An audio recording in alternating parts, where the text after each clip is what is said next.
Déjame saludar ahora a dos miembros de esta familia sin censura. Ya llegó la doctora Leticia Calderón Chelius, experta en asuntos migratorios e investigadora del Instituto Mora. ¿Cómo está, doctora? La saludo desde su tierra, aquí en la Ciudad de México. Muy bien, Vicente, pues aquí escuchando y encantada de que estés en suelo chilango, muy bien, encantada. Muy bien, pues ya estaremos entrándole a los temas. También saludo a nuestro buen amigo Quique Legorreta, Enrique Quique Legorreta, coordinador editorial de Regeneración MX y miembro de esta familia sin censura. Querido Quique, ¿cómo estás? Muy buenos días. ¿Cómo estás, Vicente? Frías mañanas aquí en la Ciudad de México. Qué bueno que te dignas a visitarnos a la Ciudad de México. Me parece muy bueno que estés aquí con nosotros y pues aquí escuchando la información. Un saludo también a la doctora, que siempre es un placer escucharla y estar presente en estas mesas de diálogo aquí en Sin Censura por la mañana. Así es. Oiga, pues vamos a entrarle a los temas. Decía, doctora, que me hubiera encantado, el hubiera no existe, pero me hubiera encantado que el presidente nos diera la palabra, porque a 3 años de gobierno hay que plantearle al presidente Andrés Manuel López Obrador muchas de las quejas de la comunidad allá en Estados Unidos, de los mexicanos y mexicanas, que merecen más y mejores servicios desde consulados y embajadas. Pero más allá de eso, y lástima porque estaba hoy el canciller Marcelo Ebrard, quien también creo que tiene pendiente con nosotros una evaluación de los estilos faraónicos que venían permeando en embajadas y consulados del prianismo. Él iba a hacer una evaluación y nos iba a dar los resultados. Creo que todavía no ha dado esos resultados de la evaluación. Más allá de eso, ¿cómo ve al presidente Andrés Manuel López Obrador llegar a la mitad de su sexenio?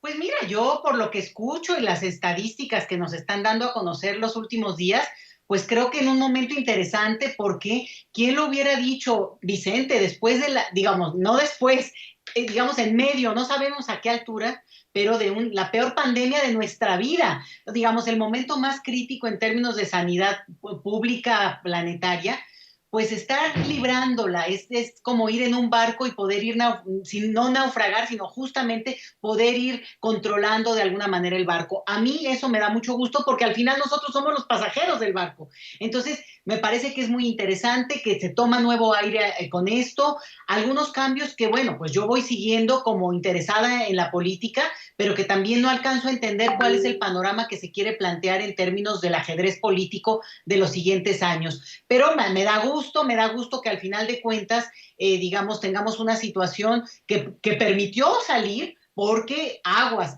si viene una caída económica, otra vez desafortunadamente, Vicente, con esta situación mundial planetaria que también están exacerbando, ojo, aquí hay que tener mucha calma. Bueno, pues qué bueno que logramos levantar un poco para que esto pueda tener un cierto control. Entonces, contenta con eso y bueno, pues celebrando obviamente como todos los que estamos de acuerdo en que este proceso avanza y avanza por donde consideramos tendrá sus cosas y lo podemos platicar, pero en términos generales, mi voto está bien reflejado, Vicente. Así es, Quique Legorreta, se me hace que ni los más pesimistas de la oposición se imaginaron que llegaría Andrés Manuel López Obrador con el 70%, 7 de cada 10 mexicanos respaldando su gobierno. Pobre oposición. No, y deja que tú lo pobre, que pues es un repunte bastante interesante, ¿no? Sobre todo la encuesta que hablas de la ERAS, que dice que el presidente tiene una aprobación del 71% y que al inicio del sexenio tenía una aprobación del 80%, pues del 80 a mitad de sexenio, al año y medio que tuvo un 59% de aprobación al 71%, pues te da a entender que el presidente tiene bastante material y bastante ganancia política con la ciudadanía y que él lo sabe muy bien y por eso ha hecho desde la semana pasada esta invitación a que ya de mañana la ciudadanía, sobre todo de todo el país, pero sobre todo la de la Ciudad de México, pues visite el Zócalo de la ciudad para que escuche el mensaje por el tercer aniversario de la toma de posesión como presidente de este país, ¿no? Hay que recordar que en 2018 López Obrador prometió muchas cosas y de las cuales al día de hoy pues varios reportes periodísticos señalan que solo le han faltado dos, que es el tema de Ayotzinapa y el tema de la, cambiar las dependencias, descentralizar las dependencias del gobierno federal a los diferentes estados de la República, los cuales pues hasta el momento pues no se ha visto un gran avance. Solo una o dos dependencias ya están operando en otros estados de la República que no sea la Ciudad de México, y es algo que queda pendiente. Sin embargo, pues esto la oposición, como bien señalas, les molesta, no tienen ni pies ni cabeza, no tienen forma de expresar su enojo y están buscando cualquier cosa para desprestigiar o quitarle capital político a estos 3 años de gobierno. Mañana se cumplen 3 años de gobierno y el día 2 empieza el año número 4.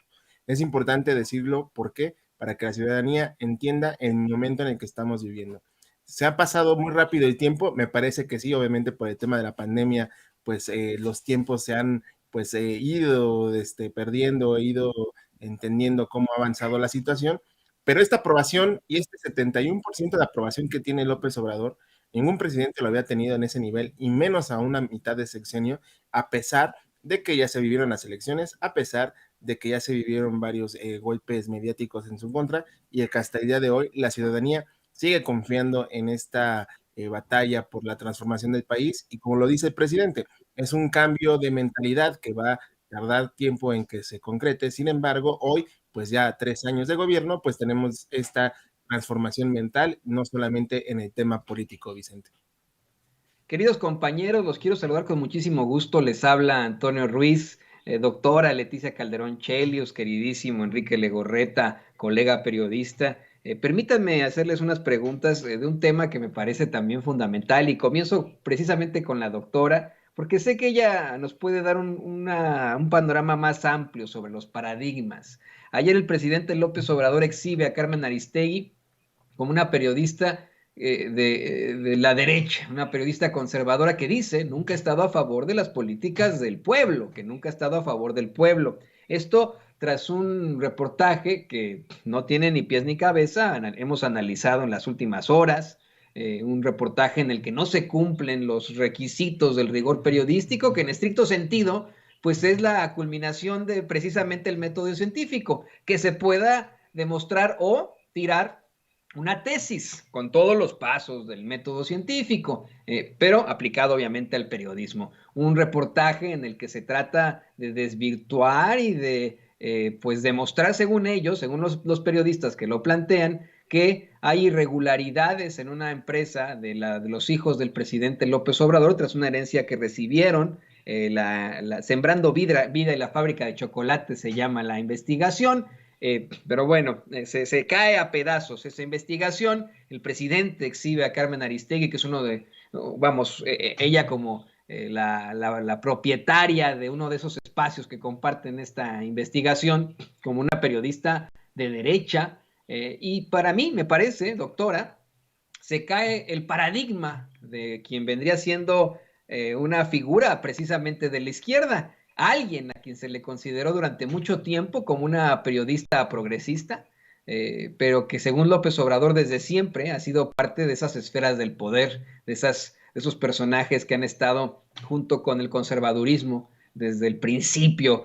¿Cómo podemos ver esto, doctora? ¿Cómo lo vio usted desde la academia, desde esas realidades en las que tal vez en algún momento pues creímos mucho en la Carmen Aristegui, que se enfrentó a Calderón, que se enfrentó a Peña Nieto? ¿Cómo lo vio usted, doctora? Bueno, pues se me hizo una cuestión muy fuerte, ¿no? Digo, sobre todo porque el presidente, pues ahora sí que como él dice lo que piensa, y a lo mejor lo que piensa en ese momento, y no necesariamente en términos de una cuestión generalizada, de una trayectoria más amplia. Fíjate que yo creo que la crítica al artículo que se está mencionando, pues digo, yo lo empecé a ver y vi algunas entrevistas y parece, por lo que escucho, digo, sobre todo para quienes sepan más de esta técnica periodística, que efectivamente pues no tiene solidez, y sobre todo pues porque yo decía, a ver, ¿qué denuncia, no? ¿Dónde está la carnita? ¿Dónde está la evidencia? Y pues no, parece ser que es más, bueno, de oídas. Y en ese sentido, pues yo creo que es una crítica muy válida, sobre todo, pues digo, si te están diciendo directamente algo que es la bandera central, en este caso del presidente, pues de corrupción y que no esté probada, cabalmente. Eso a mí me parecería que tiene un momento, tiene un sentido y que políticamente, bueno, pues se pegan con todo, ¿no? Ahora, la parte que tiene que ver con la periodista, pues yo creo que primero aquí hay que tener muy claro que las trayectorias tienen un sentido mucho más amplio y yo ahí sí defiendo esta parte donde cuando se hace una crítica, por ejemplo, a una institución, por ejemplo, a ciertas personalidades, se ve, no el momento, no una situación específica, sino también se evalúa una trayectoria. Yo no estoy de acuerdo con un comentario en el cual primero se tenga que identificar a una persona, una periodista en este caso, si es de izquierda o es de derecha. Pues claramente es una periodista que ha trabajado en términos de develar la verdad de muchos temas, una espléndida entrevistadora y de una trayectoria, pues a estas alturas yo también lo diría por el tiempo que he seguido y conozco a Carmen Aristegui, pues de muchísimo tiempo. Habría que, si alguien quisiera desmenuzar su trayectoria profesional, y yo ahí, Toño, de una vez aprovecho el barco, no estoy de acuerdo en que a las personas les queramos imputar sus relaciones familiares o amorosas, ¿no? Para poder calificar su experiencia o lo que han hecho. Yo creo que sí merece cierto respeto considerar a la persona como tal, pero no andarle calificando si eso, la relación que tuvo o no tuvo, si la llegó a tener, define a esa persona. A mí eso no me gusta, me parece inapropiado, me parece poco profesional y en ese sentido, bueno, pues yo creo que la trayectoria de Carmen Aristegui pues, se defiende sola. Me gusta que se peleen, no te creas, porque al final de cuentas me acordé, ¿qué pasó con lo de ¿te acuerdas de los científicos? Que el escándalo suscitó un debate muy interesante, ya después se nos olvidó incluso el origen mismo del problema de que les imputaban un cargo tremendo a estos científicos, pero levantó una polémica muy potente sobre el sentido mismo de la profesión científica. Luego te acordarás también que si la UNAM y que si... Y primero no un escándalo y todo mundo levantando ceja, pero luego abrió un debate fuerte, potente, sobre pues qué está pasando en nuestras instituciones públicas de enseñanza. Entonces, yo ya lo veo así, como elementos que permiten abrir grandes debates más allá del momento y la coyuntura en la que, pues sí, se da un escándalo. Y repito, lo del artículo en cuestionamiento, pues así tiene que verse, pero la otra, la de las trayectorias, pues yo creo que si aquí empezamos a ver las trayectorias de la gente y ahí es donde reaccionamos, pues la de Carmen es absolutamente, digamos, pública para todos y con altas, bajas, pifias seguramente, metidas de pata, pero también grandes aportes para lo que ha sido, digamos, la comunicación en nuestro país y se ha mantenido a pesar de tantas cosas que han ocurrido, y yo creo que también es un momento de reacomodo, porque claro, tienes a un presidente que habla todos los días, que da la nota, que es quien lleva, digamos, la canción, ¿no? La vamos entonando.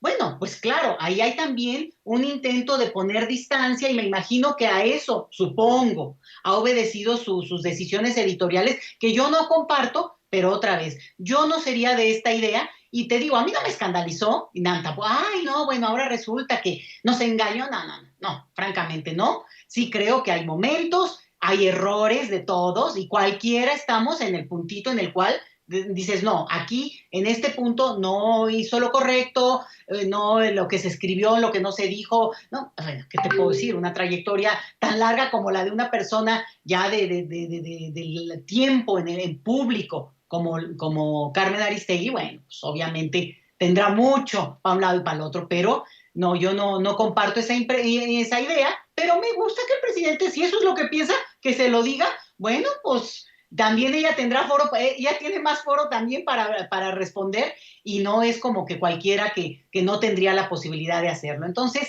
ahí está mi opinión, Toño. Yo sí, doctora, creo que no es la única caída en la carrera de la periodista, a quien también, yo se lo digo, le respeto a la muy respetada periodista Carmen Aristegui. Creo que tiene varias caídas por ahí en su trayectoria, como usted lo menciona. De hecho, por eso le pido aquí la intervención a Enrique Legorreta y grábenos, don David. Enrique Legorreta, pues ha sido también un periodista durante un largo tiempo. Y bueno, como usted bien lo dice la doctora Leticia Calderón Chelius, no somos infalibles, la podemos regar en cualquier momento, y eso no significa que ahí se acabó nuestra carrera para siempre, a menos que ocurra una situación muy al estilo Loretito. Si hubiera sido un montaje al estilo el pseudoperiodista Carlos Loret de Mola, mejor conocido como Los Montajes, por precisamente esa serie de montajes que él ha establecido, reconocido y hasta ofrecido disculpas por, bueno, pues, por ejemplo, acá en los Estados Unidos esa carrera se hubiera acabado desde hace mucho tiempo. Esos periodistas quedan exhibidos, quedan rezagados. Tal vez ahí sí le concedo completamente la razón a la doctora Leticia Calderón Chelius de que la carrera de Carmen Aristegui no está acabada con este incidente, por muy extraña que resulte esa investigación, ese reportaje que no tiene fundamento o rigor periodístico, no se cumple la tesis del reportaje, pero sí considero, Quique, que han habido otros momentos en los que Carmen Aristegui pues se ha enfrentado a situaciones cuestionables, ¿no? Me viene a la mente de pronto, esa cumbre que se hizo en Cancún con líderes de todo el continente de América, y que ella obtuvo entrevistas con casi todos los líderes de América, del continente, a quienes cuestionó duramente, pero a mí me dio mucho la impresión que cuando llegó el turno de Cristina Fernández de Kirchner, la entrevista fue muchísimo más dulce, en mi opinión, una entrevista muy distinta a como había incluso entrevistado a un Hugo Chávez en el entonces. También, que no se nos olvide que recientemente ha habido una situación que a mí me parece hasta personal entre Aristegui Noticias y Notimex, con San Juana Martínez al frente. Una situación en la que se cita mucho a una Rosana Reguillo, que también es muy cuestionable, y que, bueno, pues incurre, en mi opinión, en una serie de fallas periodísticas gruesas, ni siquiera hablando de editoriales, del análisis, del cotejo de datos, precisamente el rigor periodístico. ¿Qué nos puedes decir tú sobre esto, querido Quique Legorreta? Pues coincido totalmente con las dos posturas que están dando tanto la doctora como tú, Toño, y yo le agregaría que el tema personal y los insultos pues deberían de erradicarse, ¿no? Estamos de acuerdo no en posturas editoriales, que yo creo que el error de este reportaje es un tema editorial, porque hasta cierto punto creo yo que se intentó vender este comentario, eh, este reportaje se quiso vender como un gran reportaje, y al final del día pues terminó siendo algo que no estaba sustentado, ¿no? Ya lo ha hablado Vicente hace rato con el maestro Sevilla respecto a esto que comentaron los encargados de este investigación, que no está pues en un tema sustentado como normalmente las investigaciones que ha presentado Carmen, y que está por demás reconocer el tema de la Casa Blanca, pues son documentos y son historias y reportajes que están documentados. Este que pasó con lo de la fábrica de chocolates me parece que no es así, y es evidente que pues estamos ante un tropezón editorial. Yo lo diría y lo dejaría en ese sentido como un tropezón, y que bueno, al final de cuentas, como dice el dicho, pues va a tener que aceptar y comerse lo que se venga con esta información. De ahí en fuera, pues totalmente de acuerdo con lo que dice la doctora, ¿no? De ahí a que estemos sorprendidos de lo que está haciendo Carmen, pues no, porque al final del día, pues es un personaje que lo que busca es mantener hemos criticado mucho el tema de los egos periodísticos en los medios corporativos, en los de siempre, pero también hay que ver la retroalimentación del otro lado, ¿no? Carmen nunca se ha mostrado en una postura abierta a la transformación como tal, como otros periodistas, como en Censura, como en Regeneración, como en otros medios que sí estamos apostándole a un cambio social en cuanto a la transformación que conlleva este país, pero pues en el caso de Carmen no es así, y es evidente que ella va a seguir en la misma sintonía que pues por mucho tiempo se conoció como los medios y como debe de ser en los medios, ¿no? Hay que recordar esta frase de que perro no come perro, pero pues es que ya no estamos en esos tiempos. Entonces es evidente que ella mantiene esa postura porque ella es de la vieja escuela del periodismo que buscaba combatir al poder, y que hoy este poder se sigue combatiendo y se tiene que presentar las denuncias y presentar las investigaciones sustentadas. Y a mí lo que me deja todo este resumen y toda esta presentación de la investigación es un error editorial que el día de hoy va a tener que responder Carmen, porque ella se prestó como medio de información para presentar esta investigación, y que no nada más es ella, es Proceso y todos los demás medios que fueron partícipes en la difusión del mismo, mi estimado Toño. En definitiva, esto pues es como lo ha planteado Vicente, como lo planteas tú, como lo plantea Ricardo Sevilla. Ella es la cara de su medio de comunicación, se llama Aristegui Noticias, ¿no? Hasta eso, ¿no? Se llamara, pues no sé, ¿no? Legorreta Noticias, otra cosa sería, pero es Aristegui Noticias y ella es la que tendría que, pues también enfrentar ese tipo de consecuencias. Déjeme cederle los micrófonos a mi compañero y amigo Vicente Serrano, quien tiene más preguntas para esta mesa de análisis muy interesante con la doctora Leticia Calderón Chelius y el queridísimo Enrique Legorreta. Vicente, el micrófono es tuyo. Gracias, mi querido Toño. Bueno, para cerrar, doctora, para cerrar, Quique, este balance que podamos hacer de los 3 años de gobierno, entonces tiene que ir de la mano de la aprobación del presidente Andrés Manuel López Obrador. No entendería uno esta aprobación si le estuviera yendo mal al presidente, a la Cuarta Transformación. No, simplemente no sería, doctora, para cerrar. No, pues evidentemente la percepción generalizada es que la situación es suficientemente grave, Vicente, y lo sabíamos, como para no seguir por el camino en el que íbamos y que, obviamente, aún con problemas y aún con tal cantidad de dificultades, porque eso tampoco lo podemos negar, digamos, hay situaciones y lugares donde la situación, perdón, pero es muy grave, ¿no? Zacatecas, en mismo Guanajuato, y podemos ubicarlo, pero aún así, la percepción de que se está intentando o que por lo menos hay, digamos, un cambio en la correlación de fuerzas en el sentido de no tapar o no ser cómplices, eso yo creo que lo compartimos la mayoría. Y me parece que eso es lo que permite y entiende que hay una posibilidad de ir avanzando en términos de la gestión política. Yo nada más te lo digo, yo creo que es generalizado o en todo caso que me desmientan, pero la impresión de que esta pandemia con los rateros que teníamos antes, Vicente, bueno, no sé dónde estaríamos. En cambio, ahora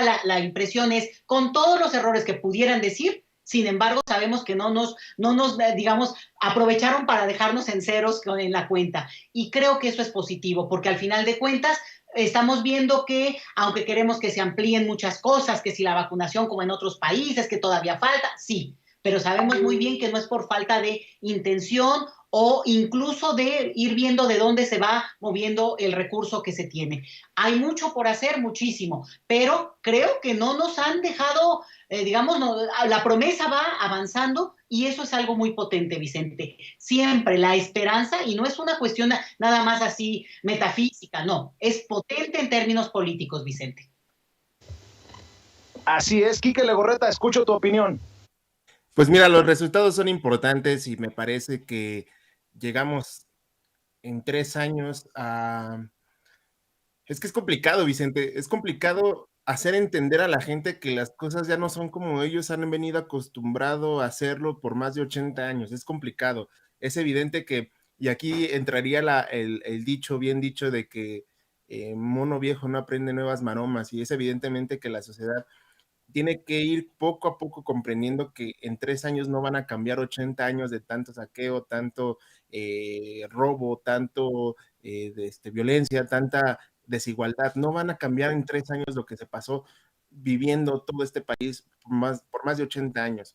Y eso hay que irlo entendiendo, y tenemos que entenderlo los ciudadanos y tenemos que entenderlo todos, que es un proceso y estamos viviendo un proceso de cambio. No es de la noche a la mañana se van a resolver los problemas, y es evidente que no va a suceder en mínimo 5 años, no va a suceder, yo lo promedio en 10 años, que podamos tener resultados ya como tal de un cambio a lo que hemos vivido por más de 80 años.